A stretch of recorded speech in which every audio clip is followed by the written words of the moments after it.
Okay, so ons het Sondag bietjie gepraat oor heiligmaking. 'n Groot gedeelte van Sondag het gegaan oor hoe ons wegbly van heiligmaking of te try avoid eintlik. En hoe mense dit probeer avoid, want daar's die vleeslike aspek in ons. En ons het gelees Romeine 6 is 'n tipiese vraag wat die mens wat nie sy sondes of sy vleeslike begeertes gaan wil opgee. Dis presies die tipe vraag wat hulle sal vra as jy kyk na hoe goed God se genade is. Want ons het nou gelees van regverdigmaking, ons het gelees van God se genade of geleer, ons het gekyk na al daai aspekte van sy genade en hier sien ons dan Paulus antisipeer 'n vraag. Hy sê, sal ons in die sonde bly sodat die genade kan toeneem in Romeine 6 vers 1. En jy weet, is 'n tipiese vraag wat ons sal sê, okay, wel is die voorbeeld wat ek gebruik het, is my pa al my skuld vir my betaal, kan ek ons nou maar ander skuld maak. Ja. Ek het nie geleer uit my issues uit nie. Ek het nie geleer uit nie. En dit bring ons na 2 dinge toe. Of 3 dinge eintlik. En ek dink ons eintlik 'n groter lys. Ek het net 3 algemene groot probleme gebruik wat ek kan dink dit kan wees en wat ek glo ons almal gaan op saamstem is.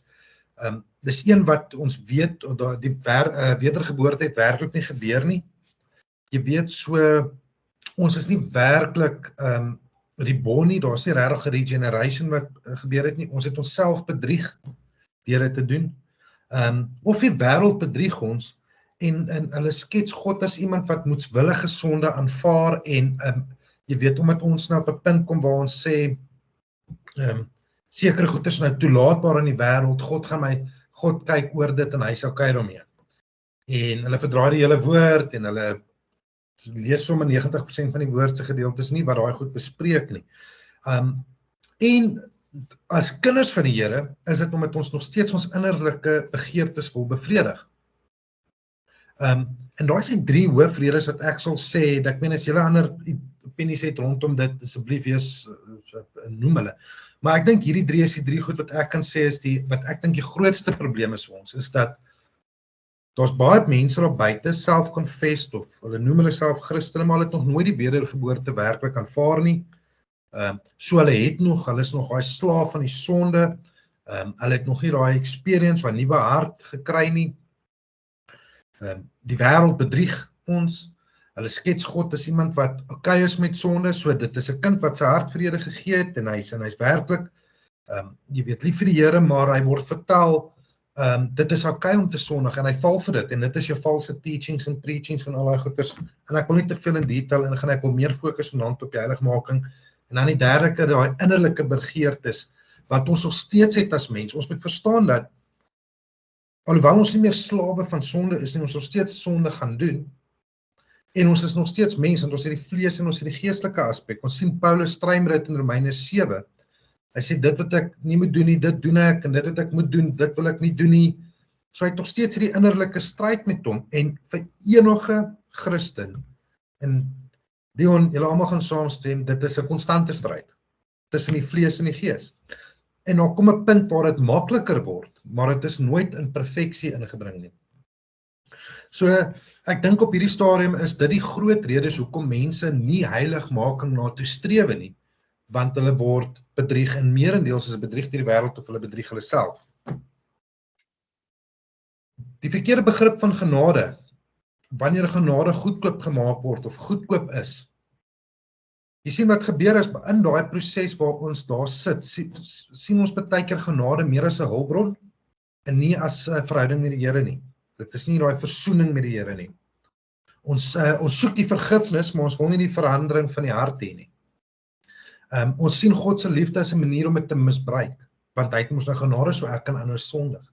En daardeur word heiligmaking geïgnoreer in die sin van, as gevolg van daai 3 boonste goed, dan voel ons okay om die ander te doen, want nou is heiligmaking nie meer op my prioriteitslys nie, want God se liefde is genoeg, so ek kan ander.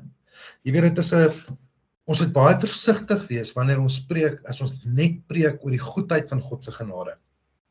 God se genade is ook judgment in, want hy moet die sleg judge. En hy het sy seun geoordeel op die kruis, die sonde is van ons op hom te sit, sodat ons 'n vrye lewe kan lei, maar nie nog steeds in daai sonde vloed in te bly nie, om te verbeter, om meer soos sy seun te word, om meer heilig te word. So om heiligmaking te ignoreer, wil ek amper sê, kom neer op dit wat ons nou sê hierso, dit is 'n selfgesentreerde, selfsug, selfbevredigende mens wat so iets sal doen. Dit is 'n self-righteous, selfsugtige tipe mens. En ons weet, 'n kind van die Here is nie 'n selfsugtige mens nie. Ons weet 'n kind van die Here, ware kind van die Here is iemand wat amper in dienste wil wees en nie in die verdienste wil wees wat iets verdien nie, maar hy wil dien. Nee, dit is glad nie selfsugtig nie. Hy selflus in die sin van hy sal enige iets doen, hy sal sy lewe opoffer vir die persoon langs in hom. Obviously het ons gesê 'n bedrieglike hart en 'n vervalste evangelie.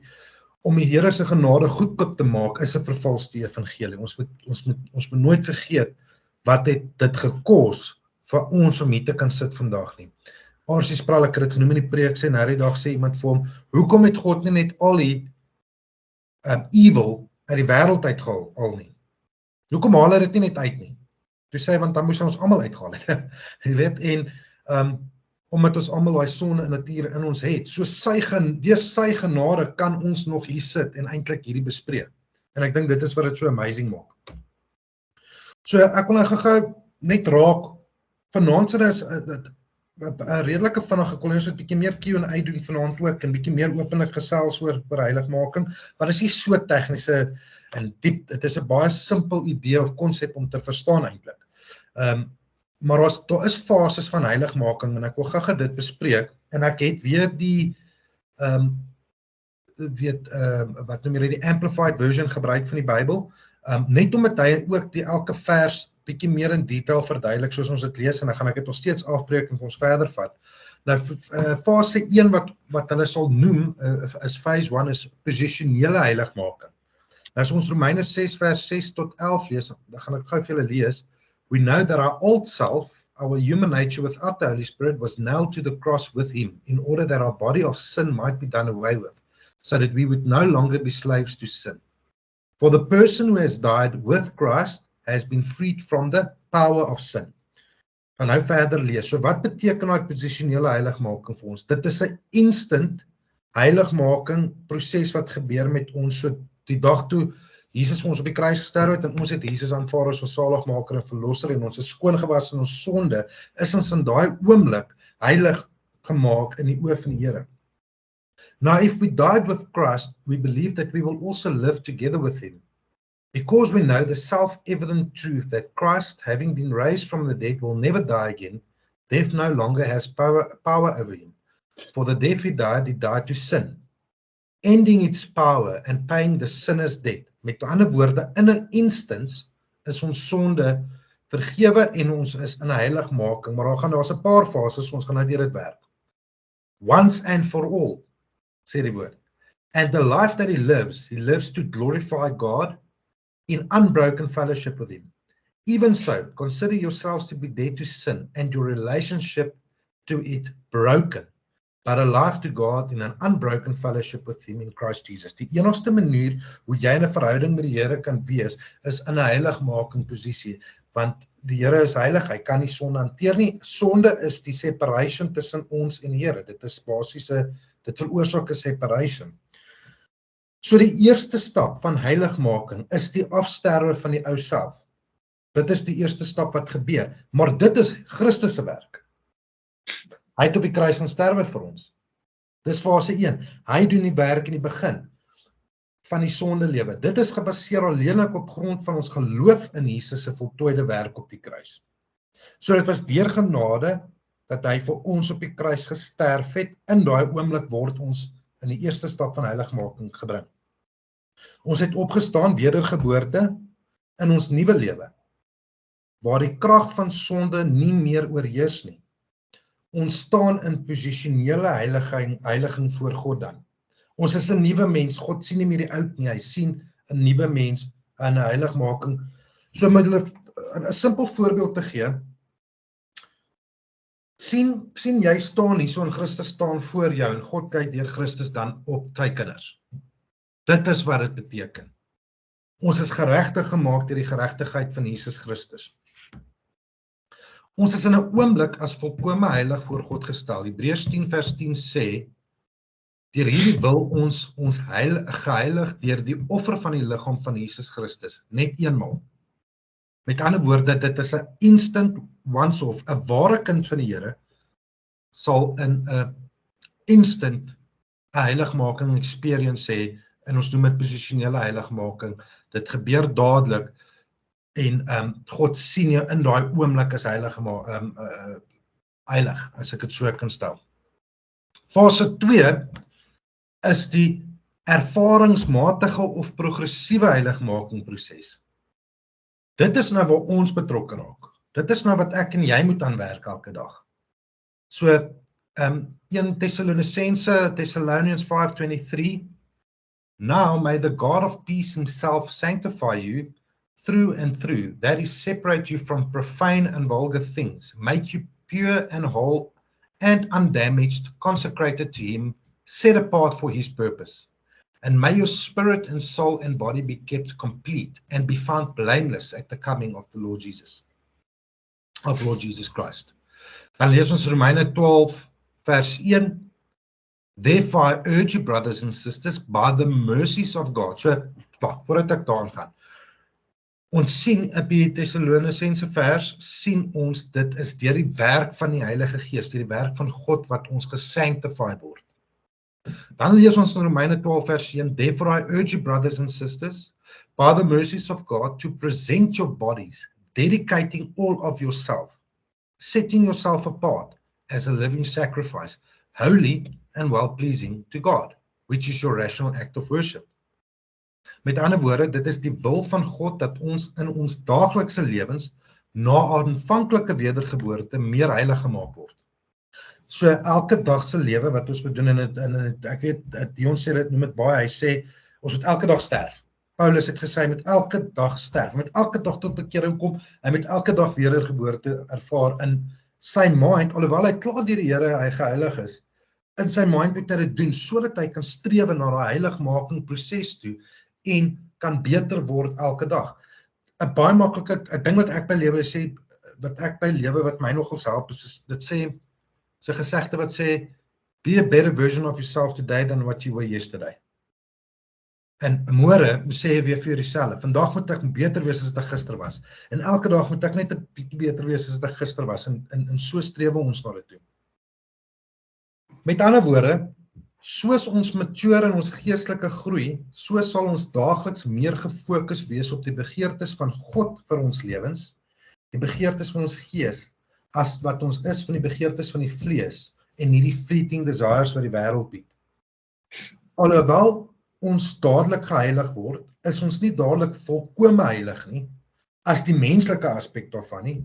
Dit is 'n lewenslange proses. Dit is die werk wat die Heilige Gees sal verrig, indien ons liggame aan God gee as lewende offer. So, wat sê ons daar? Want dit is nou dit is 'n kombinasie van Thessalonisense en Romeine 12. Dit sê, die Heilige Gees gaan die sanctification in ons doen, ons met ons liggame opoffer om dit te doen. Dan lê die Heilige Gees sy werk binne ons kan doen. So dit is waar ons betrokke raak in hierdie heiligmaking proses, waar ons kan deel vorm van dit, is om te sê, give yourself as your bodies as a living sacrifice, holy and pleasing to God. Dis waar ons betrokke raak en ons gedeelte van dit, en dan kan die Heilige Gees oorvat en hy doen die werk binne in ons. En toe laat die Heilige Gees heiligmaking in en deur ons bewerkstellig. So dit is jou fase 2 of jou ervaringsmatige of progressiewe heiligmaking. Dit hou nooit op nie. Dit gaan die dag ophou met die wederkoms. Wanneer ons dan nou geregtig heeltemal verklaar en heilig gemaak is, en ons gaan nou by daai stuk kom. Maar in hierdie wat ek nou net gelees het, moet ons sien presies wat is heiligmaking in daai sin. Wat is heiligmaking? Gaan dit net oor sonde? Waaroor gaan dit? So ek het eintlik Ekskuus, is eintlik nog nie daar nie. Sorry, ek het 'n bietjie voorgespring. Die volgende een is wat ek wil noem is dit bly 'n bewuste keuse wat elke gelowige self moet maak, né? Jy moet jou lewe opoffer nog steeds in daai proses. So wanneer jy gered is, gaan dit is veronderstel om 'n outomatiese ding te wees vir enige Christen wat werklik gered is. Hy mag dalk 'n bietjie resist in die begin want hy het nog steeds hierdie vleeslike begeertes. Dit gaan gebeur. Maar hoe meer hy daarteen beklei, hoe meer gaan hy gewillig wees om hierdie bewuste keuse te maak van om my lewe totaal en al oor te gee vir die Here. Dit is nie 'n instant nie, dit is 'n ding wat ons daagliks met ons gebeur. So dit bly 'n bewuste keuse wat elke gelowige self moet maak. Die Bybel wys vir ons dat wanneer dit kom by ons daaglikse groei in heiligheid, met ander woorde, hoe ons prakties elke dag vir God leef, is daar meer betrokkenheid as net om in die evangelie te glo. Geloof is die begin, maar daarna volg 'n lewe van gehoorsaamheid, toewyding en groei. Dit is wat moet gebeur in hierdie proses. En die volgende stukkie, en ek waarsku julle, dese ding wat baie tussen teoloë gedebatteer word. Daar mag al verskille wees in hoe ons hierdie dinge ook sien, wat vir my die meeste sin maak en wat ek nou al in my studies en alles al gesien het en wat ek ook in die woord van die Here gelees het en saam met Dion en hierdie mense al gesien het ook, hierdie proses van geestelike groei kan 'n gelowige beloning bymekaar maak. Nie redding noodwendig nie. So jou werke gaan nie vir jou redding bring nie. Dis eintlik wat dit op neerkom. Onthou, ons is gered deur God wat ons red, wat vir ons justified deur die geregtigheid van Christus deur sy genade. Maar dit bring vir jou 'n hemelse beloning vir getrouheid. So dis kom Jesus ook gesê, moenie vir jou skat op die aarde bymekaar maak nie, maak vir jou skatte in die hemel bymekaar. Tog moet dit duidelik wees, jou posisie voor God verander nie. As God jou as jy werklik gered is deur die Here, en dit is die ding wat ons moet verstaan, as jy werklik aangeraak is deur die Here. Dion, jy het laas oor gepreek, jy het gesê, jy's in die hand, as Jesus jou vashou, jy in sy hand is, en hy is in God die Vader se hand, wie gaan jy uit dit uit kan trek? Dit beteken, as ek gered is, as God my gered het, is ek gered, maak nie saak wat gebeur nie. The righteous may fall 7 times, ons kan ook hier en daar val, maar ek sal gered bly. So wanneer ek in hierdie posisie is, waar ek gered is, en ek sondig, beteken dit nie ek het my redding verloor nie. Wanneer ek wegdraai van die geloof af, apostasie, beteken dit, ek was net nog nooit eintlik gered gewees nie. Daar was nie redding in my gewees nie. Ek het myself bedrieg. Ek het dit op my eie probeer uitdoen, omdat mense dit dalk doen, of dis wat ek gedink het. 'n Ware redding gebeur met die Here wat die werk in jou doen in die begin. Ek het julle uitgekies, julle het my nie gekies nie. Ons gaan weer terug na Johannes 16 toe met dit. So, in Christus is jy reeds volkome aanvaar en geheilig. Jou redding is en jou status as God se kind kom nooit in gedrang nie. So nie almal wat, net 'n paar notas rondom dit, nie almal wat in die sonde bly, is ongered nie. Soms is hulle net nie ingelig nie. En hoekom ek dit ingebring het is, wat ons vroeër gesê het van, hulle ken nie die woord van die Here goed genoeg nie, of jy weet, hulle is in 'n kerk wat dit miskien toelaat, of hulle is in society wat net sê sonde is okay. Dit is 90% van Christene, by the way. Let's be honest. Maar die vrug van die een wat 'n gelowige is of gered is, sal gesien word. Ons sal wel ook die vrug sien van elkeen wat gered is. Jy sal, al doen hy nog steeds sy sonde, jy kan dit nog steeds sien in 'n goeie persoon, of in 'n geredde persoon, sy denkwyse oor sekere goeders, die vrug wat sal gedra word. Maar Jesus is 'n triekjene. Nie almal wat homself 'n Christen noem, is al gered nie. The reality was, ek noem myself al vir 40 jaar 'n Christen, maar ek is eintlik net 'n ware kind van die Here al vir die laaste 4 jaar, sê maar. So vir 36 of 35 jaar, wat ook al, het ek was ek 'n Christen by naam, maar nie by aanneming deur die Here nie.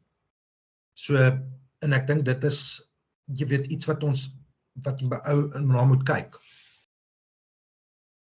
So die Bybel praat van hierdie praktiese heiligmaking as 'n voortdurende proses. So hierdie stap, hierdie progressiewe heiligmaking van ons is wat gebeur waar ons betrokke raak by die keuses wat ons maak, bewuslike keuses wat ons maak elke dag om sonde toe te pas of om die Here te dien. Jy weet, dit is 'n keuse.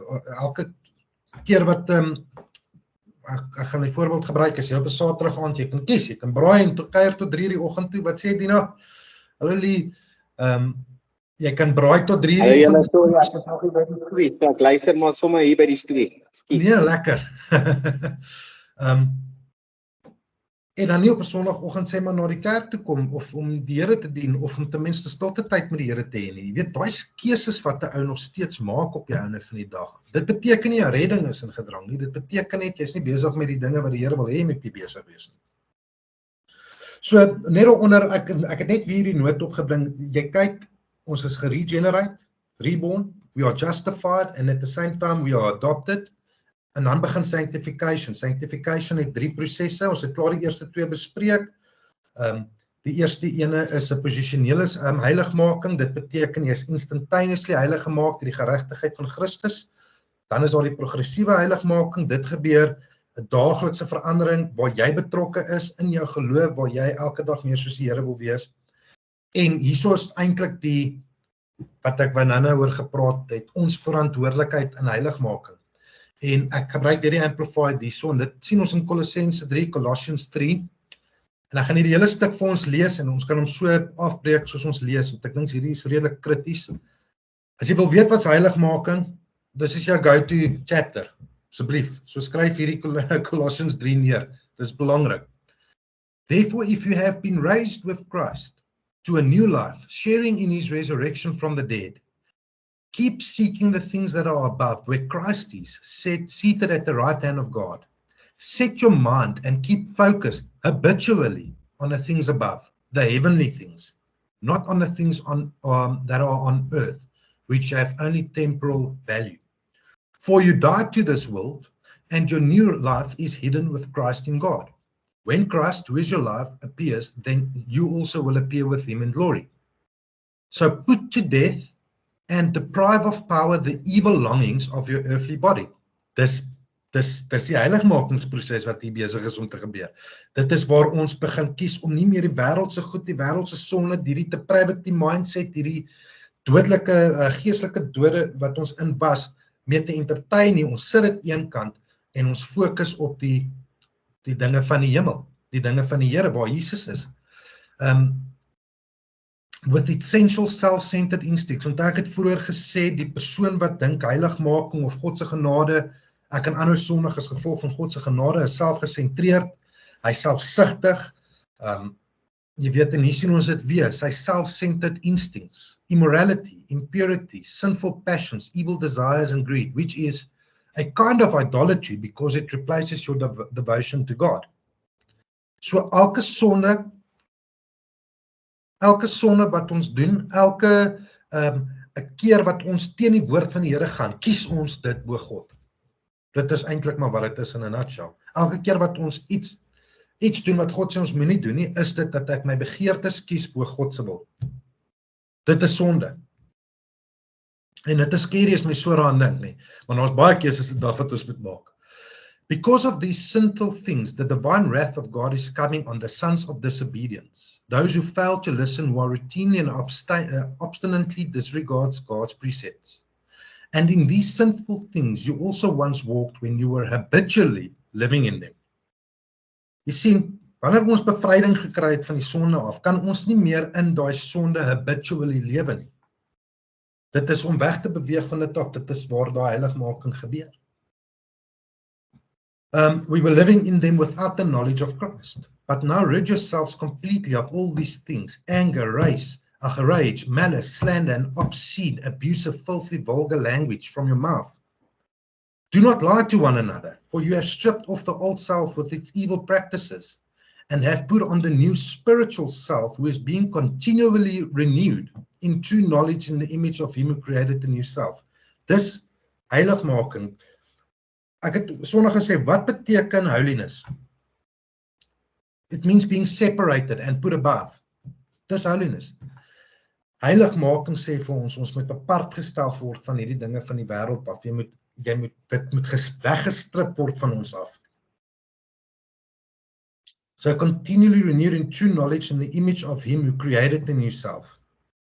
A renewal in which there is no distinction between Greek and Jew, circumcised and uncircumcised, nor between nations, whether barbarian or Scythian, nor in status, whether slave or free, but Christ is all and in all. So believers are equal in Christ without distinction. So ek en jy, wie ook al gered is deur die Here, is op dieselfde playing field. En dis het ons laas gesê, die kinders van God wat gered is, word sien God is almal as een. Ons is dieselfde.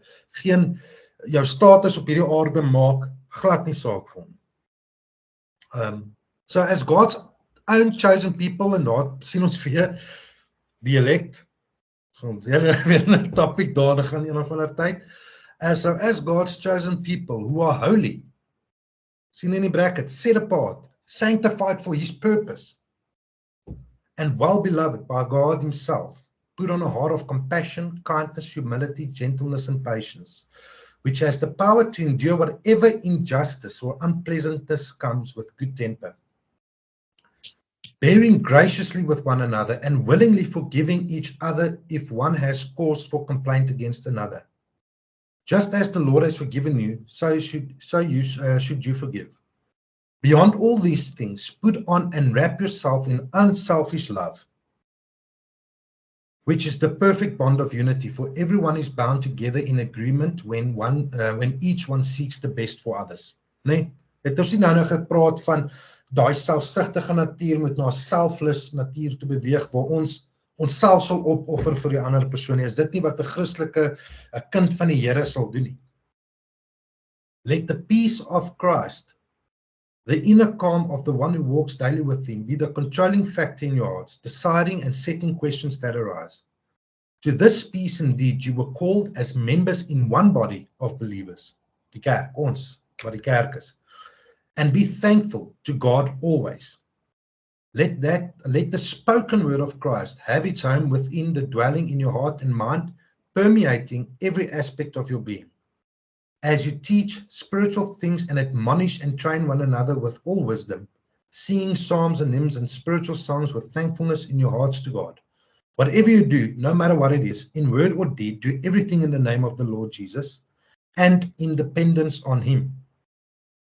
Dis een ding om heeltyd te sê, ek doen dit in die naam van die Here, maar ek maak nie staat op sy gedeelte wat hy vir my kan doen nie. Wanneer ek 'n probleem face en ek kom en ek sê en ons bid is 'n voorbeeld. En ons bid, Here, asseblief help ons, en ek bid dit in die magtige naam van Jesus Christus. Maar dan gaan ek uit en dan wag ek nie vir die Here en ek probeer dit op my eie manier doen. Dis wat soveel keer gebeur. Giving thanks to God the Father through him. So Colossians 3 is 'n opsomming van hoe ons moet lewe en wat ons moet doen. Dit is die heiligmaking proses. Dit is die go-to 10 ways to live a perfect life. Is Colossians 3. As jy dit nou soveel stel. So ons hoef nie die boek te gaan koop wat sekere ouens verkoop voor in hulle besighede daar by hulle.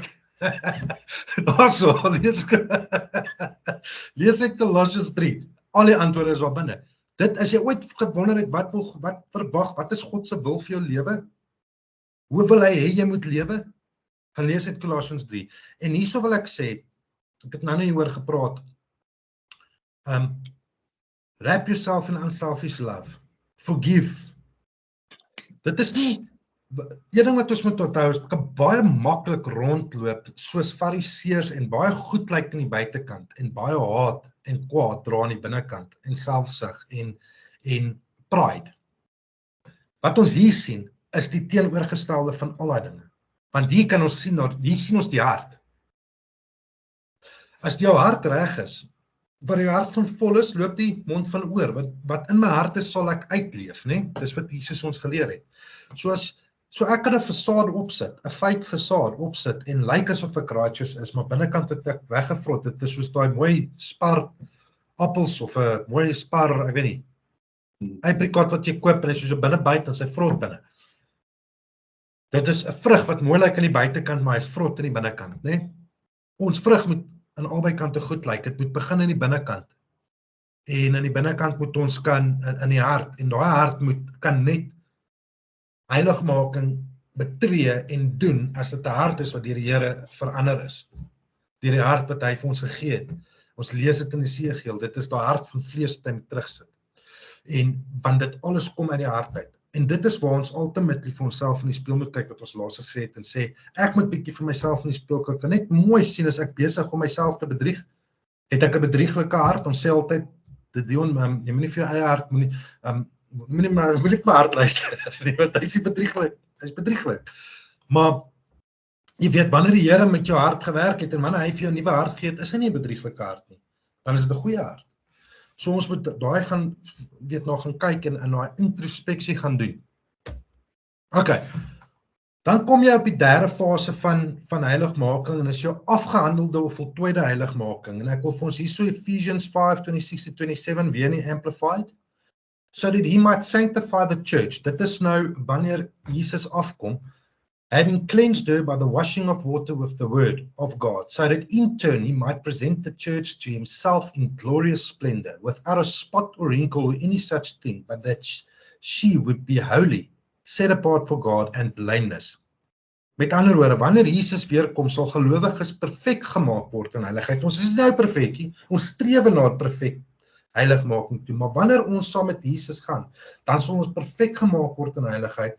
Vir ewig sal hulle wat deur Christus verlos is in die teenwoordigheid van God woon sonder enige sondige onvolmaaktheid. Nie net sal ons dood wees vir die sonde nie, ons sal nie in die teenwoordigheid van sonde wees nie. Ek sal dit vir julle stuur, so 5 minute ding en waar die Bakum sê daarop, hy sê, not only will you not be, en hy het so goed gesê, en ek het basies daai lyn by hom gesteel, want hy sê, nie net sal jy dood wees vir die sonde nie, jy sal nie meer in die presence, you won't be in the presence of sin. Dit is weg, jy is totaal en al in volmaaktheid ingebring. Die Heilige Gees sal ons bewaar in daai volmaakte heiligheid, waaruit ons nooit weer in die sonde sal kan val nie. Die finale gedeelte van heiligmaking is alles God se werk. So, uit hierdie 3 fases uit, sien ons dat in die eerste fase, doen die Here al die werk. Deur Jesus word al die werk gedoen, sy geregtigheid word op ons gesit, ons word gesien as heilig. Die tweede fase is waar ons in ons geloof, ons gedeelte ook doen, waar ons in ons geloof toelaat, dat die Heilige Gees daai werk deur ons doen. En dan in die derde gedeelte is dit weer God se werk waar die totale volheid van volmaaktheid in elkeen van ons sal wees, soos die oorsprong van wat hy wou gehad het, die mens moes gewees het, of wat hy wil hê ons moet wees, in daai perfektheid wat hy ons ingemaak het, in daai beeld, sy beeld wat hy in ons ingemaak het. Weet hy het vir ons gesê, hy het in ons beeld, en ek lag altyd vir die mense wat sê, ek is in sy beeld gemaak in my menslike vorm. Nee, hy praat nie van dit nie, dis die vlees.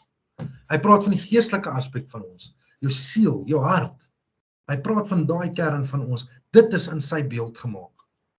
So, dan kom ons weer, en dit is kom hy sê, for he chose us in him, before the foundations of the world. Hy het ons in hom uitgekies. So, ons is in sy beeld gemaak, en ons sal weer teruggaan na daai voltooide heiligmaking toe. En ek dink dit is amazing. Ja, so, daai was about al wat ek vir julle wou geshare het, kom ek sal geshare. So dit, ja, op daai noot dink ek dit is vir ons krities om elke dag na heiligmaking toe te strewe, vir geen rede om 'n mens te bevredig nie om enige van daai goedjies te doen nie, maar weet Dien het iets gesê Sondag, hy het gepraat van 'n ewige spyt, is een van die dinge. Daar is 'n ding soos 'n ewige spyt, daar's belonings vir ons wat wag, en ons doen dit nie eens vir daai redes nie. Maar ons doen dit want dit is Dis 'n dankoffer aan die Here, want dit is wat hy wil hê ons moet wees, en dit is hoe ons nader kom aan die Here. Jy weet, dit is deur daai heiligmaking proses wat ons nader stap in die Here, en meer van die Here experience, meer kan voel, want hoe meer ons sondig, hoe meer beweeg ons weg van die Here af, né? Sin is the separation between us and God. Geestelike dood, né? Hoe meer ons sonde, is dit soos 'n wedge wat ons indruk tussen ons en God in ons verhouding. Maar hoe meer ons heiligmaking na toe strewe met 'n ware hart, met 'n geredde hart, nie met 'n vervalste ek noem hulle 'n fariseer of 'n hart of so nie. Dit is 'n hart wat werklik wat verander is deur die Here. Hoe nader ons kan kom ons aan die Here met daai heiligmaking proses, waar jy hom op 'n ander manier experience. Jy weet, dit is Melissa sal weet, ek sê ek hou van my stilte tyd, net alleen wees. Whether or not dit hier in die tuin is, in die garage sit, in my kar sit, daar by 'n garage, of voor die laptop, whatever, ek geniet daai uur of wat 'n dag van niemand om my is nie. Maar eintlik, jy weet, besef ek ook, ek is nie alleen in daai oomblik nie. Want dis die tyd wanneer ek eintlik maar met die Here praat, en my thoughts met hom deel, en alhoewel hy dit klaar weet, maar ek kan dit vir myself afkry. En jy is nooit in daai strewe na dit toe, is jy altyd na in God. Dit is wanneer ons wegbeweeg, en dit is presies wat die vyand wil hê, né? Die vyand wil hê, hy gaan alles in sy vermoë doen, om jou uit daai heiligmaking proses uit te hou. So hy gaan dit doen, deur middel van die wêreld, wat vir ons laat dink, sekere goed is toelaatbaar, habitual sins. Hy gaan vir ons sê, jy weet, dit is van die wêreld het dit nou toelaatbaar gemaak, nou kom ons as Christene, ja, jy weet jy wat ek moet sê, ek stem saam. Hulle sê dat, ek dink nie dit is so bad nie, ek dink die Here sal verstaan. Jy weet, ek wil nie in daai conversation te diep ingaan nie, maar dit is wat die vyand probeer doen, en hy probeer ons weghou van daai verhouding, en daai intimacy, wat ons kan hê met die Here. En sonde is wat dit weghou van die Here af. So, ja, ek dink dit is vir ons krities om elke dag daai besluit te maak, soos ons wakker word in die oggend, te sê, wat, weet, soos Paulus gedoen het, en te sê, vandag deny ek myself, ek tel my kruis op, en ek volg die Here. En maak nie saak wat my tref in die left, right en center, sal ek hom altyd volg, en ek sal hom ten alle tye volg. En soos ons gelees het in Kolossense 3, daar gaan, mense gaan vir jou vervloek, mense gaan vir jou lag, mense gaan vir jou dink jy is snaaks, mense gaan vir jou dink jy is belaglik, mense gaan vir jou dink jy is judgmental, omdat jy nie sekere goed toelaatbaar vind nie. So, op die einde van die dag, die Here het ons gewaarsku, dit is wat gaan gebeur. As dit nie besig is om te gebeur iewers in jou lewe nie, en ons sê dit gereeld, as jy nie somewhere along the line judgment vind nie, of 'n persecution, ek praat nie nou, ons is daarmee in Oos-Afrika en Libya, en daai plekke waar, jy weet, dit illegal is om 'n Christen te wees, so ons kan dit daarom nog vrylik doen, maar ons klaar 'n verdrukking op Christene, as gevolg van die feit dat ons teen sekere goeie staan, of teen alles staan wat die woord sê, die sondes, die verkeerde dinge wat die Here van praat, en ons word klaar gedruk in 'n hoek in om te sê, ons moet dit aanvaarbaar maak, want dit moet geaanvaar word, hulle wil jou klaar begin beheer, so ons klaar eintlik 'n verdrukking op ons as Christene, maar as jy nie daai verdrukking voel nie, en jy voel nie daai bedreiging nie, dan is dit 'n groot moontlikheid, en wat ons miskien geconform het to the patterns of this world, Romeine 12, wat ons miskien gelykvormig geraak het met die patrone van die wêreld, met hoe die wêreld dink, want wanneer jy nie voel al hierdie goed gebeur nie, jy gaan kyk bietjie mooi, jy aanvaar redelik baie dinge in jou lewe dan, wat nie nodig is nie, wat wel nie nodig is, wat ons nie moet aanvaar nie, en so dit is maar net iets, net 'n 5 cents van my kant af, op daai, daar was 'n tyd wat ek sekere goed aanvaar het, was dan nog in my bekeringsproses 'n paar jaar terug, wat ek nog gedink het, nee, dis okay, en hoe meer ek die woord van die Here bestudeer het, hoe meer het ek besef, maar dit is nie okay nie. En wat dit gedoen het, het meer en meer my weggetrek van daai mense af. Dit is hoekom mense sê, ek het nie gekom vrede te bring nie, ek het 'n swaard gebring. want dit het my weg begin trek van my mense af, want ek kon nie dit meer sien as okay nie. Nie dat ek nou hulle geoordeel het oor hulle leefwyse is of wat ook al nie, want jeez, ek myself het net soveel issues. Maar ek het gerecognize dat dit verkeerd is. En so het ek seker elkeen van julle so 'n experience. En dit is wat sal gebeur in hierdie heiligmaking proses. Wees bewus van dit is maar ongelukkig deel van die proses. Is om geoordeel te word, geshant te word een kant toe, te sê jy's weird. Weet jy, maar dan bly ek weird. Dan is ek lekker om weird te wees. Jy weet, my professor sê nou die dag, hy sê presies dit. Hy sê mense dink hy's weird. So wat? Hy worry nie wat mense van hom dink nie. Wat maak dit saak? Hy worry net waar hy staan met die Here. Dit is vir hom die belangrikste. Sy verhouding is met mense is oppervlakkig, met die Here is dit 'n diep intieme verhouding. En ja, so ek het nogals dit geniet om te sien, ek is daarmee die enigste weird in die rond nie. Daar was allemaal nog Deanwerk, daar was Jean en ons Dean. Maar daar sê julle, ja, enige vrae of enige comments?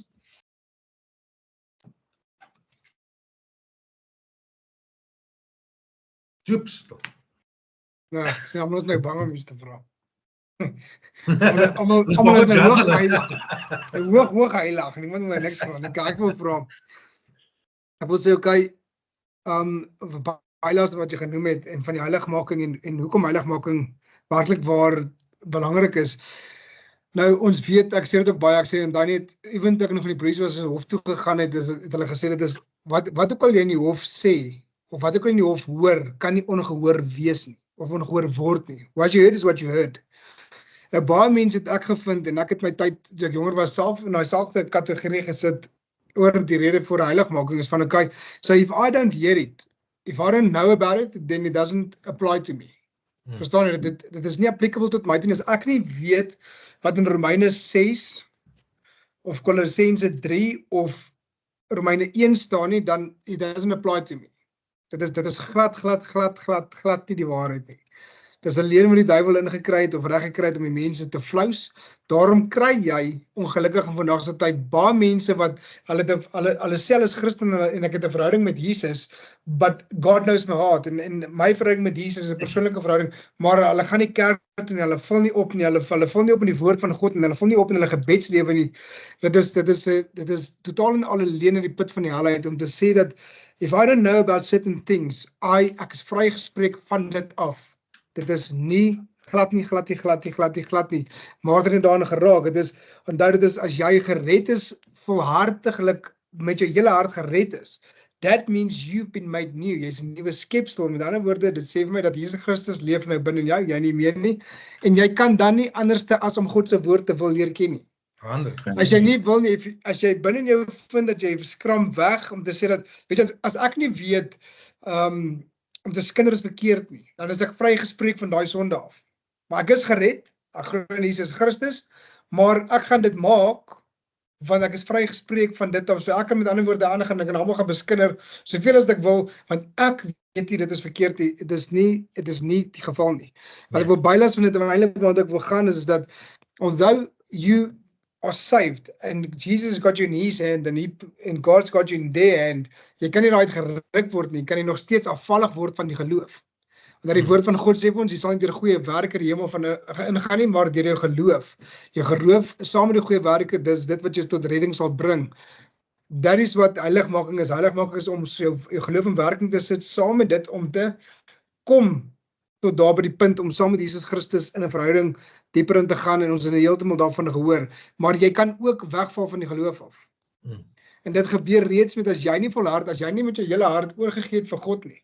If there's no change, there's no Jesus. Dan is jy afvallig vanaf jou geloof. Then, unfortunately, jy is afvallig. As jy met 'n mentaliteit rondloop en sê dat, weet jy wat, ek hoef nie te weet of in ons bandigheid verkeerd is nie.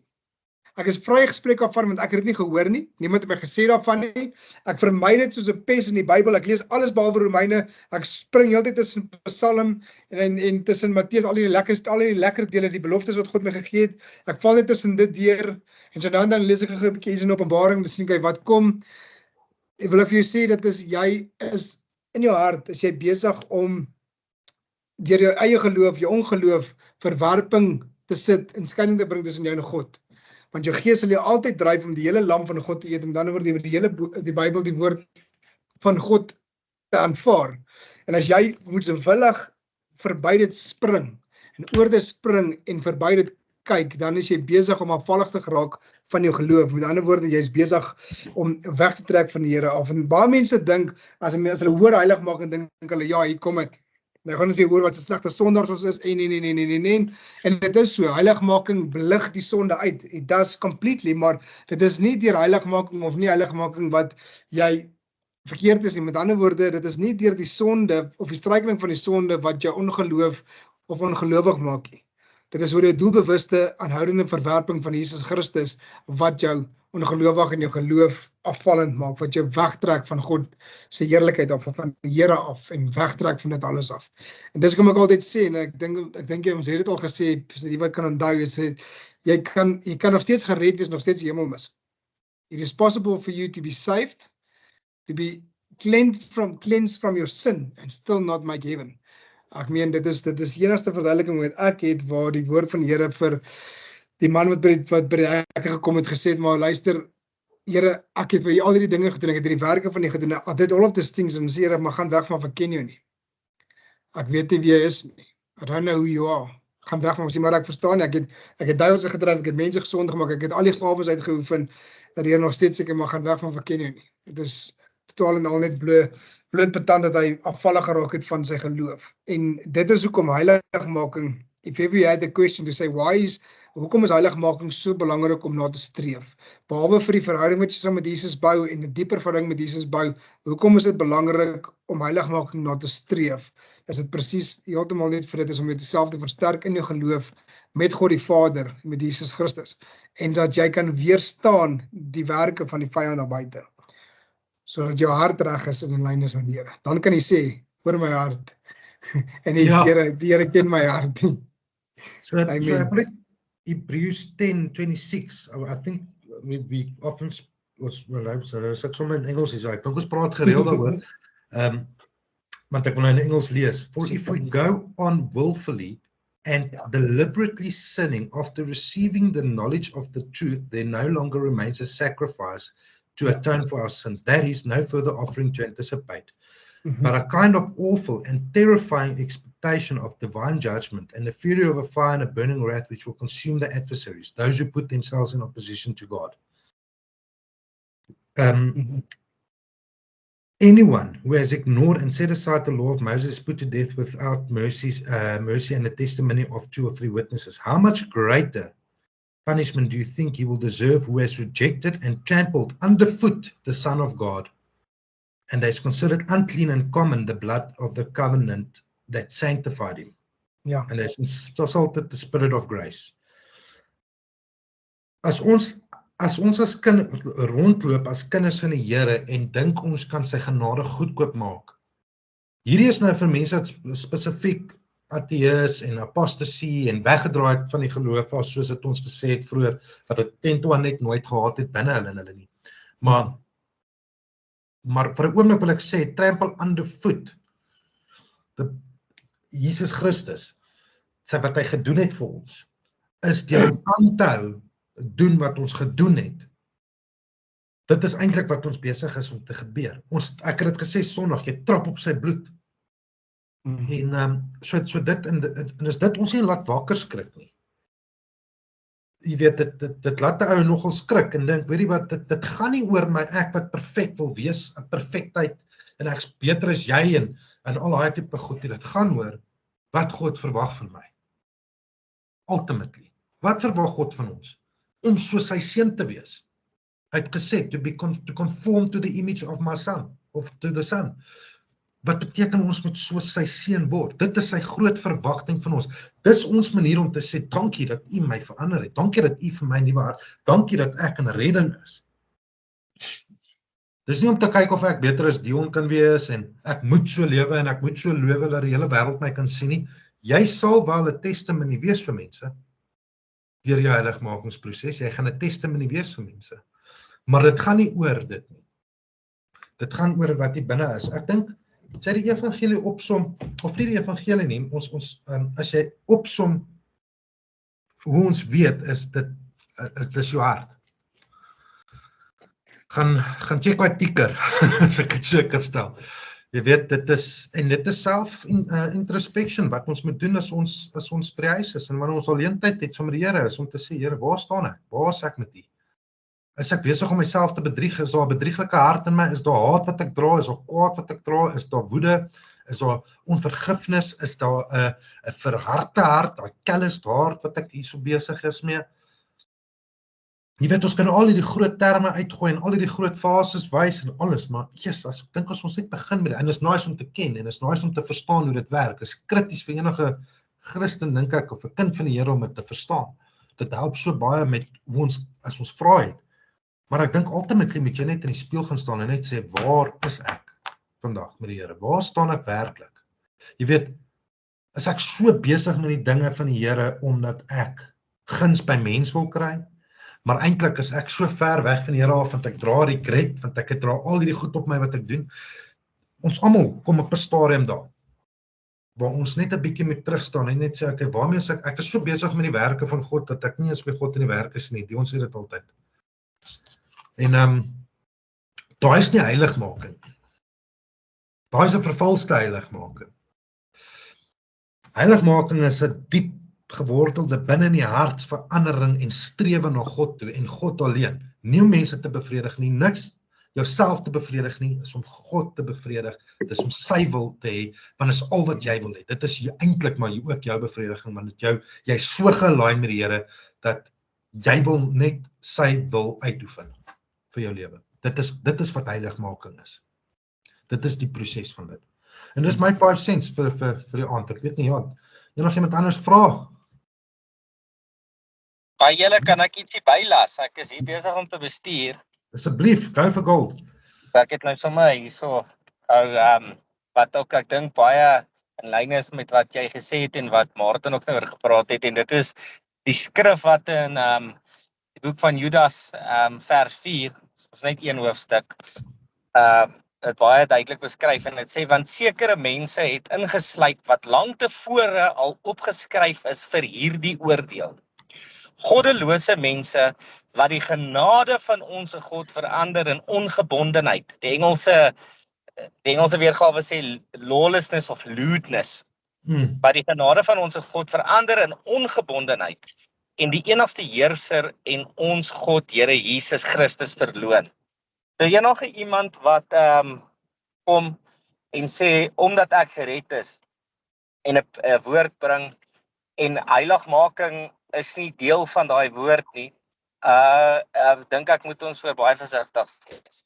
Ek moet ons glad nie voor luister nie, want enigiemand wat die genade van die Here Jesus Christus verander in ongebondenheid, in lawlessness, is een van daai mense wat lank tevore al opgeskryf is vir hierdie oordeel. En as jy die hele Judas gaan lees, die hoofstuk gaan lees, sal jy presies sien wat se oordeel dit is, wat die Here van praat. So daarso is 'n duidelike bewys in die skrif oor en oor en oor, dat ek kan maar amper sê die heiligmaking balanseer die skale van genade, as ek nou dit so kan half sê, julle weet. So, ja. Dis maar al wat ek te sê het eintlik. Ek wil maar net, dis maar net daai skrif het by my opgekom. Jy het nou in Judas gelees, en as ek na die Engelse Bybel hier oop voor my, in die heading is nogals the dangers of false teachers. So dit is nogals interessant, want dit is exactly wat dit is. Ek dink Melissa het vir my gesê, ek dink het was pastoor Roelf of iemand het maandagoggend ook gepraat snaaks genoeg oor heiligmaking en gesê, as jou kerk heiligmaking preek nie, hardloop weg van dit af. Jy weet, bly weg, want daar is net ongelukkig soveel plekke wat nie dit wil oor praat nie, want mense wil dit nie hoor nie. Wel, jy weet, mense wil nie hoor, hulle moet hulle habits nou opgee en meer strewe na God se wil toe nie. Dit is nie in jou natuurlike, maar ek dink tog tot 'n mate, en ek wil sê, dit is nie 'n natuurlike tendensie, omdat as jy in die sonde was, en jy is nog nie tot bekering gekom, en God het tog jou hervan, as jy beslis nie, dat jy gaan dit beslis nie wil doen nie, Maar daai Ja. proses in heiligmaking is daai stryd tussen die vlees en die gees wat jy ook sien. En dit is om die gees te kies en die begeertes van die Here te kies bo-oor daai goed wat jy dalk nog wou doen. En naderhand nie meer 'n liefde te hê vir daai goed nie, maar 'n haat op te bou teen sonde of teen daai dinge te doen. En 'n liefde vir die werk van die Here en vir die Here en sy begeertes te hê. En ongelukkig die ouens wil nie dit, die ouens, ek weet nie hoekom nie, hulle preek dit nie, dit is maar, ek dink dit hou maar tienders weg seker, I don't know. Ja.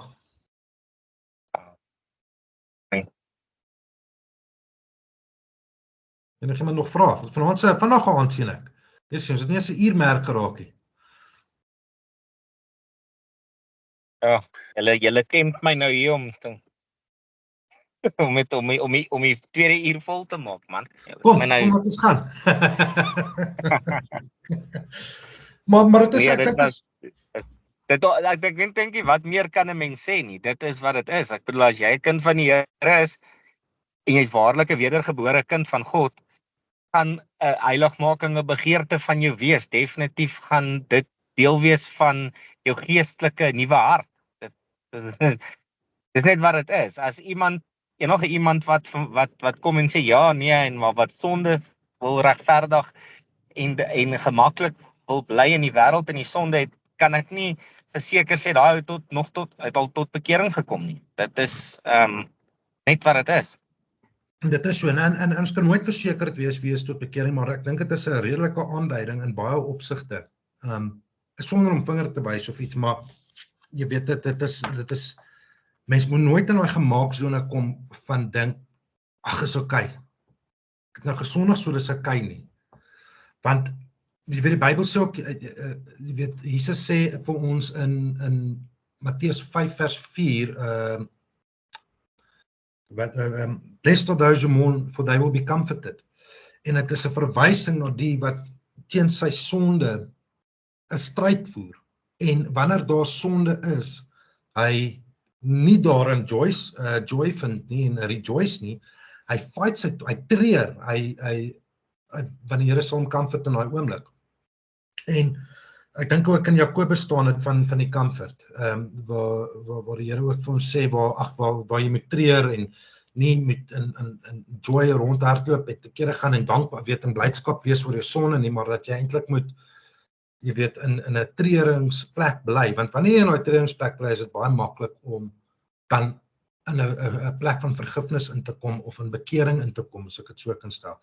Wanneer jy dit geniet, gaan jy nie in daai plek intree nie, want jy geniet dit. Hoekom gaan jy iets wat jy nie dink is 'n sonde nie, voor vergifnis voorvra of tot bekering kom op of repent daaroor, en jy geniet dit so baie? Jy weet, jy gaan mos nou outomaties dan nie in daai repentance inkom nie. So ek dink dis krities om onsself elke dag net weer eens te herhaal van dit en net in die spieël te staan en net 'n opsomming te doen van waarmee ons besig is in ons lewens. En ons almal sondig. Kyk, ons almal val kort en ons almal sondig en ons almal het ons dinge en goedjies. Elkeen het mos sy dingetjie wat hom terughou in die lewe of weet miskien bietjie vashou.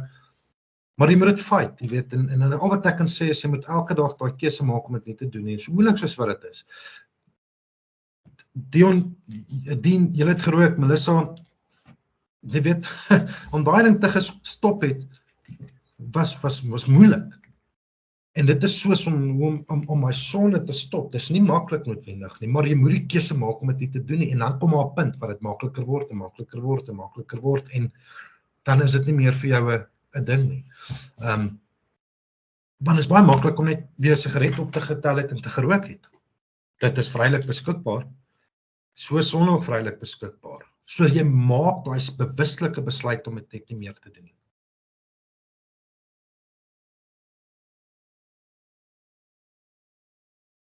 Amen. Ons sê enigiemand anders se vrae? Amen. Kom nou, ek soek vrae. Hierdie klomp heiliges. Daar is nou hoog. Hulle weet alles. As jy reg kan onthou, Martin, Toe ek die vraag gevra het, jy nog 'n halfuur gesit. Pas op. Pas Ja, op, almal sit daar en dink seker nou vir hulle self, nou nie iemand iets vra nie. Ja, ek het nie 'n vraag nie. Ek verstaan wat jy sê. Ek dink kyk dit is nie so complicated soos justification en daai goedjies nie. Heiligmaking is baie simpel. Jy's 'n nuwe mens en jy moet streef na heiligmaking toe. Jy moet in die beeld van Christus loop. Jy moet soos hy word. En dis so simpel soos wat dit is. Dit beteken as die Bybel sê iets is verkeerd, dan is dit verkeerd en dit is waar daar's nie maar die en daai en dat nie, jy weet. So Ja, daar's nie dit is tussenlyn. wat dit is. Heel eenvoudig. Dis nou in between. Dis nou in Praat between, dit- maar dit is 'n belangrike topik. So Dion, dit is een van die belangrikste topik vir ons om te ken en gereeld oor te praat. Oh, ja, amen. Dion, sorry, jy wou sê? Ja, ek wou maar net bygesit het. So draadsitter klim van die draad van dit word ook in die duiwel. Dis reg of Ja, verkeerd. amen. Dis ook nie wat dit is. Dit is wat dit is. Jy kan ongelukkig net jy's of 'n slaaf vir die sonde of jy's 'n slaaf vir geregtigheid. Dit is ook hoe Paulus dit gesê, daar's nie 'n middle ground nie. Ja. Jy weet? Ek dink dit is hoekom 99% van ons lewe nie in die vryheid wat God ons gegee het nie. We in our own prison cell and we can't live in the true repentance. Ons kan nie in die totale vryheid leef nie. Ons weet ons is vry. Ons is vrygemaak. Ons glo in Jesus, ons is vrygemaak, maar niemand van ons lewe regtig in daai vryheid nie. Ek meen, as jy nog steeds bemoeid en belas word deur die wêreldse dinge of 'n aantrekking goeders het, dan is jy nie in totale vryheid nie. If you in total freedom of God, as jy in totale vryheid van God lewe, dan sal die dinge van die wêreld vir jou nie glad nie soveel saak maak soos wat dit vir jou saak gemaak het toe jy nog in die wêreld was nie.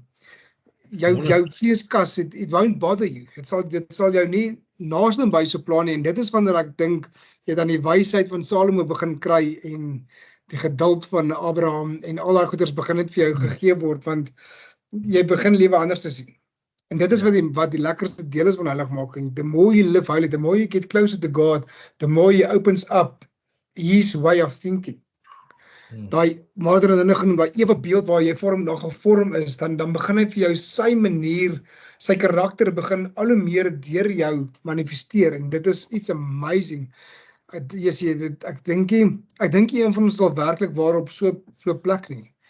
En hoe ek dit weet is, ek meen, ons is nog steeds ge-worry oor wat ons môre gaan eet, ons is nog steeds ge-worry oor wat ons aantrek, ons is nog steeds ge-worry om wêreldse mense te bevredig. That's why now we're not there yet. Ons is nog nie daar nie.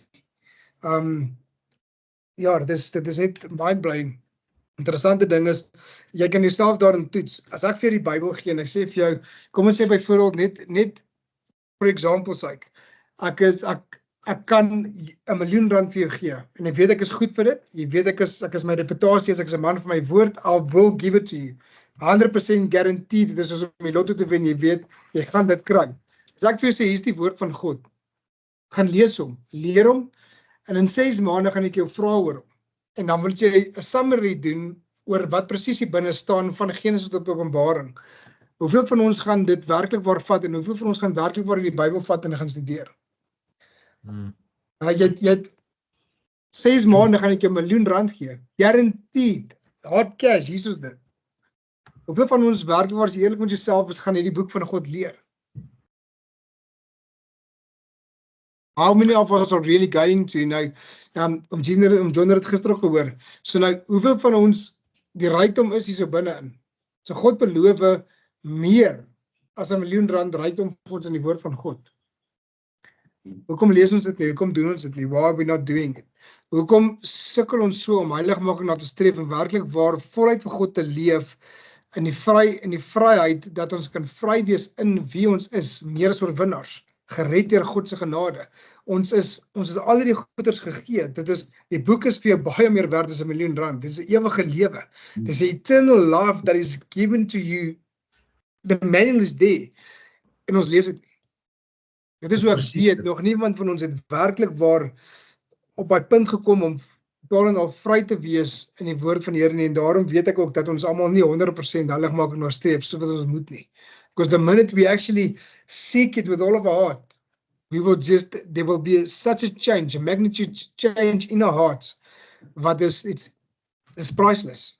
Jy gaan nie eers meer, jy sal alles in 'n ander lig sien. Die ou by die werk wat so oor jou skinder, dit gaan nie eens meer pla nie, dit gaan 'n bysaak wees.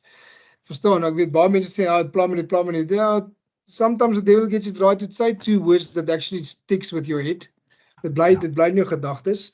So, if we can be truly free and free indeed, yes, ek dink dit wat so awesome lewe ons nie net gaan nie op die aarde nie.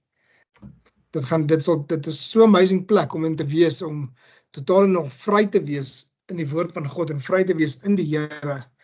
So that we are captives, we have been set free. Jy is vrygesit van jou eie gedagtes af. Dit is net amazing.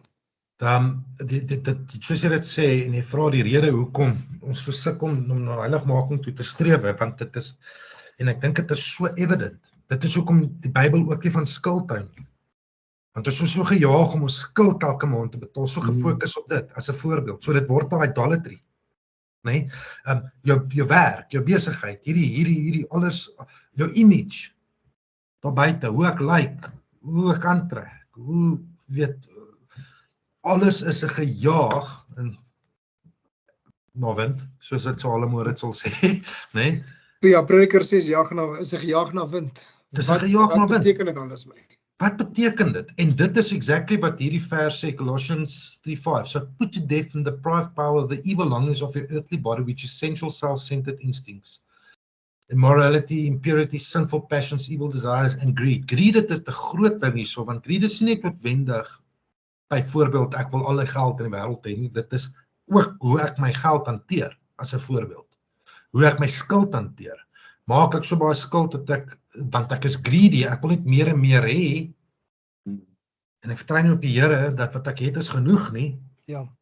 So dit raak idolatry, en dit weerhou ons van daai goed. Weet jy net, julle ken daai paintings, en wys dit altyd hierdie huisie, of 'n Facebook post, of wat ook al, is dit hierdie huisie so daar by 'n lake, met die 2 berge so, en jy kan net daar inkom met 'n perd, horseback, Ja.